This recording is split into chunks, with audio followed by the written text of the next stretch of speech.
Kapatid, ikaw ba ay more or less? Sobra o kulang? Magandang araw mga kaibigan, magkapet pandasal muna po tayo. Ito po si Father Nono.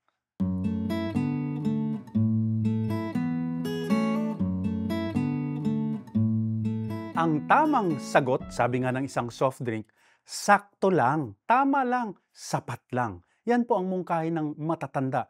Anumang kalabisan ay masama. All extremes are bad. Sobra man yan o kulang. Yan daw ay hindi mainam. Sa kalusugan, halimbawa, kapag nagkulang sa nutrisyon ang pagkain, ikay magiging malnourished. Kapag sumobra ka naman, ako, alam na po natin yan. Ang aabutin mo ay kung hindi man hypertension dahil sa sobrang taba sa pagkain o diabetes dahil sa hilig mo sa sobrang matatamis. Yan din daw ang problema sa ating lipunan.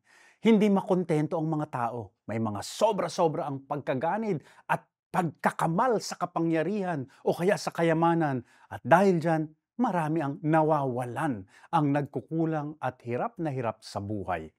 Sakto lang, sapat lang, tama lang.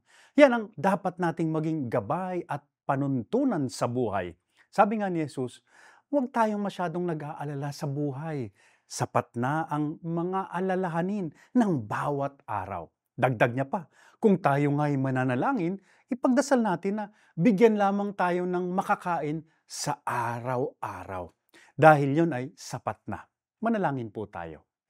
Panginoon, turuan mo po kaming maging kontento sa buhay. Huwag sana kaming mapaghanap o mapaghangad. Sa halip maging masaya at panatag nawa kami sa bawat biyayang inyong kaloob. Amen.